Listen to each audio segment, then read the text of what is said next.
Trading psychology पे लिखी दुनिया की सबसे best book trading in the zone, जिसके ऑथर है मार्क डगलस। ये बुक आखिर इतना स्पेशल क्यों है? क्योंकि ट्रेडिंग 90% साइकोलॉजी का ही काम है और सिर्फ 10% स्ट्रेटजी का वैल्यू होता है। पर एज अ ट्रेडर हमारा दिमाग सिर्फ स्ट्रेटजी के पीछे भागता है, नए नए तरीके ढूंढता है, कैसे क्या हो सकता है मार्केट में नेक्स्ट, ये पता लगाने के पीछे हम लोग ज्यादा एफर्ट करते हैं। पर ओवर अ लॉन्ग पीरियड हम लोग को होता है लॉस, क्योंकि साइकोलॉजी सही नहीं है। तो ये बुक आखिर आया कैसे? ऑथर जब एक इंश्योरेंस कंपनी को मैनेज कर रहे थे तो वहां पे वो काफी सक्सेसफुल थे। तो उन्होंने जब ट्रेडिंग स्टार्ट किया तो उन्हें लगा कि वो जो सक्सेस उन्होंने इंश्योरेंस कंपनी में हासिल की है वो यहाँ पे इजीली ट्रांसफर हो जाएगा, पर ऐसा होता नहीं है। वो बुरी तरह फेल होते हैं, फिर उनसे मैनेज होना मुश्किल हो जाता है जॉब के साथ ट्रेडिंग। तो वो चले जाते हैं शिकागो बोर्ड ऑफ ट्रेड और मेरिल लिंच में उन्हें एक ब्रोकर का काम भी मिल जाता है और वो साथ ही साथ ट्रेड भी करते हैं। और सिर्फ 9 महीने में जितना भी उन्होंने जमा पूंजी कमाया था सारा का सारा लूज कर देते हैं। जब वो उस पर एनालाइज करते हैं कि आखिर उन्हें ये लॉस हो क्यों रहा है, तो पता चलता है कि इसमें सबसे बड़ा जो पार्ट है वो साइकोलॉजी का पार्ट है। वो जो सारा लॉस उन्हें हो रहा है वो उनके एक्सपेक्टेशन, उनके लाइफस्टाइल के बहुत सारे रीजन के चलते हो रहा है।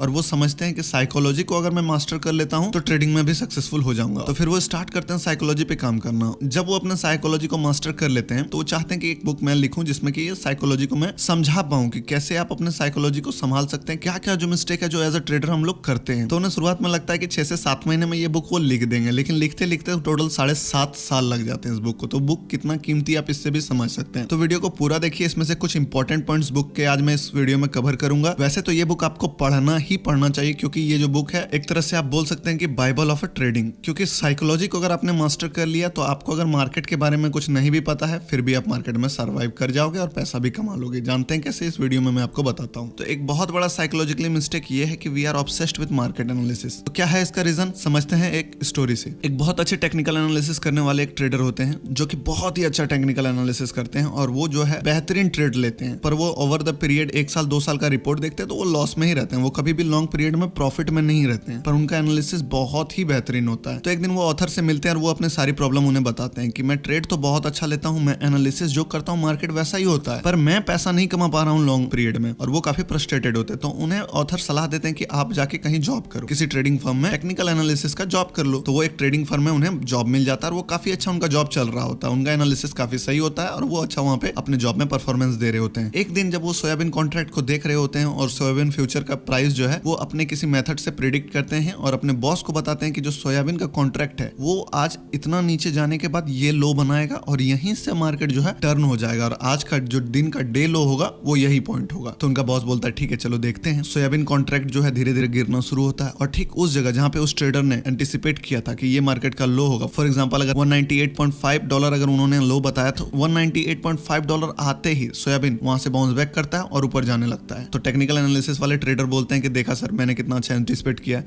तो उनके बॉस बोलते हैं रुको 1 मिनट, और वो अपने ऑफिस में कॉल लगाते हैं और कहते हैं 2 मिलियन कॉन्ट्रैक्ट सोल्ड करो सोयाबीन कॉन्ट्रैक्ट का। जैसे ही 2 मिलियन कॉन्ट्रैक्ट मार्केट प्राइस में सोल्ड होता है सोयाबीन वहां से एक नया लो लगाता है 198.4 198.3। तो इन पर उनके बॉस कहते हैं कि देखो अगर मैं कर सकता हूं तो कोई भी कर सकता है। मार्केट जो है वो इमोशन पे काम करता है, कोई लॉजिक पे काम नहीं करता कि मार्केट 198.5 का ही लो बना के चले जाएगा। तो तुम ये कह रहे हो कि मुझे पता है कि मार्केट में अब कौन आने वाला है, मुझे पता है कि उनका इमोशन कैसा होगा, मुझे ये भी पता है कि जो मार्केट रिएक्शन देगा उसके बाद जो लोग एंट्री करेंगे उनका भी रिएक्शन कैसा होगा। तो मिला जुला के आप अपने आप को भगवान बता रहे हो। तो ऐसा कुछ करना नहीं है आपको मार्केट एनालिसिस करना है, पर उसमें ऑब्सेस्ड नहीं हो जाना है, पॉजिटिव नहीं होना है। आपको सिर्फ एनालिसिस करना है। उसका रीजन मैं आपको आगे बताऊंगा वीडियो में कि एनालिसिस करके क्या फायदा होगा आपको। तो चलिए अब नेक्स्ट पॉइंट को हम लोग समझते हैं। You will have to flexible and rigid with market at the same time. आपको एक साथ ही जिद्दी भी होना पड़ेगा और फ्लेक्सिबल भी होना पड़ेगा। कैसे? आपको जिद्दी होना है अपने रूल के साथ, आपको रिजिड होना है अपने रूल के साथ, आपको फ्लेक्सिबल होना है अपने एक्सपेक्टेशन के साथ। रूल के साथ आपको हमेशा जिद्दी होना है, लेकिन लोग इसका जस्ट उल्टा करते हैं। होता क्या है,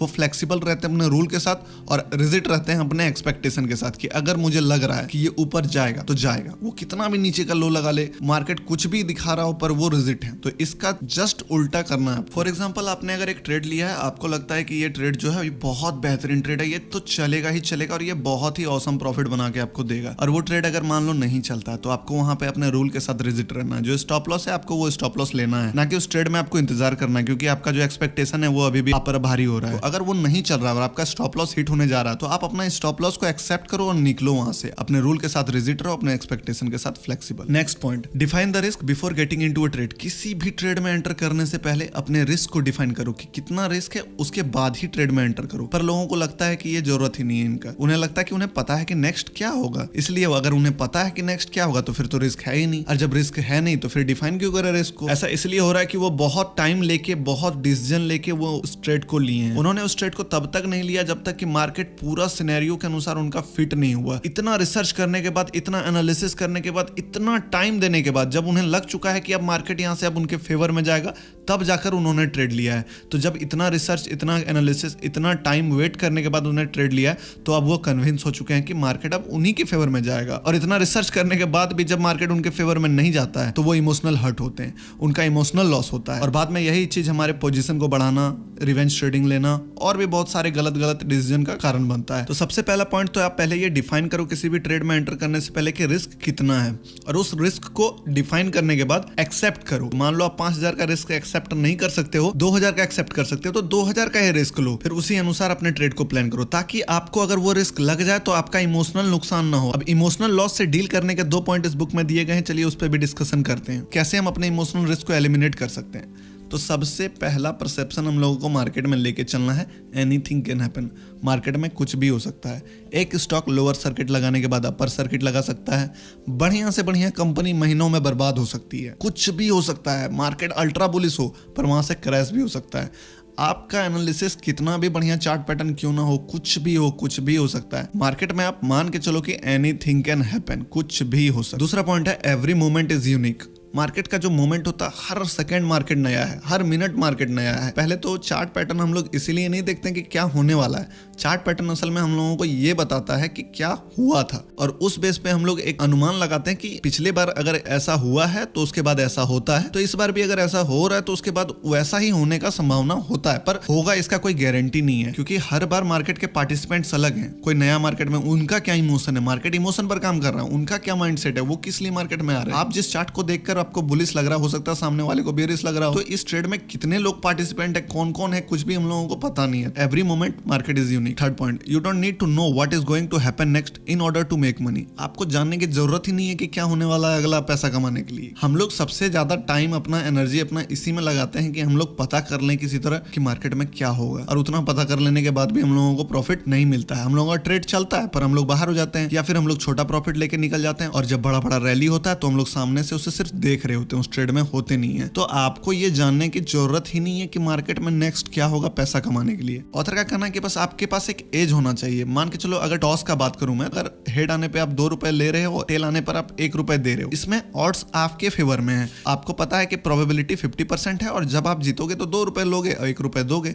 तो इसी तरह आपका कोई भी एज हो सकता है। आपका स्ट्राइक रेट एज हो कि आप 10 में से 2 ट्रेड ही लूज करते हो, 8 ट्रेड प्रॉफिट करते हो। तो अगर आपका एज ऐसा है तो आपको वो 2 ट्रेड जो जिसमें आपको लॉस होगा, वहां पे अपने रूल के साथ रिजिट रहना और एक्सपेक्टेशन के साथ फ्लेक्सिबल रहना है। नहीं तो क्या होगा, 8 ट्रेड अगर आप कमाओगे लगातार, तो उसके बाद जो आपके मन में घमंड आएगा, उसके बाद वो 2 ट्रेड में इतना भारी लॉस करोगे कि वो 8 ट्रेड का पैसा प्लस घर से मिला के भी आप लॉस कर दोगे। अगर इस बुक का एक कंक्लूजन में दूं तो आपको प्रोबेबिलिटी में सोचने की आदत डाल लेनी चाहिए। आपको हमेशा प्रोबेबिलिटी में सोचना है। एक ट्रेडर हमेशा प्रोबेबिलिटी में सोचता है। वो कभी नहीं सोचता कि मार्केट यहाँ से गिरेगा या मार्केट यहाँ से चढ़ेगा। वो जानता है कि अगर मार्केट यहाँ से चढ़ेगा तो मैं कितना कमाऊंगा, अगर मार्केट यहाँ से नहीं चढ़ा तो मैं कितना लूज करूंगा। हमेशा प्रोबेबिलिटी में सोचो। फॉर एग्जाम्पल, बहुत एक्सपायरी ऐसा होता है जिसमें से 10 का 5 का ऑप्शन हम लोग देखते हैं कि 200, 250, 500, 600 चला जाता है। तो उस बार क्या होता है कि हम लोग सिर्फ देख पाते हैं, कभी भी उस ट्रेड को कैप्चर नहीं कर पाते हैं। पर मान के चलो कि आप अगर प्रोबेबिलिटी में सोचते हो तो आप एक ऐसा ट्रेडिंग सिस्टम डेवलप कर सकते हो जिसमें 10 रुपए का ऑप्शन हर बार खरीद रहे हो और अपना टारगेट आप 200 का रखे। 1:20 प्रोबेबिलिटी आपने बैक टेस्ट किया कि हर 10 एक्सपायरी में एक एक्सपायरी तो ऐसा होता ही है जब 10 का ऑप्शन 200 चला जाता है। कोई दूसरा ट्रेडर जो प्रोबेबिलिटी में नहीं सोच रहा है वो 10 का ऑप्शन बाय कर सकता है। हो सकता है वो 10 की जगह 5 पे बाय कर ले, पर वो 10 में ही निकल जाएगा। पर आप प्रोबेबिलिटी में सोच रहे हो सकता है आपका लगातार 8-9 ट्रेड ना चले, पर एक बार जब आप वो 10 का ऑप्शन 200 में बेचोगे तो 90 का जो लॉस लगा है आपको 9 बार में, वो सारा रिकवर होकर आप ऑलरेडी डबल प्रॉफिट कैप्चर कर चुके होंगे। तो ये सारे कुछ पॉइंट्स थे जो trading in the zone book में मुझे अच्छा लगा और मैं आपके साथ शेयर किया।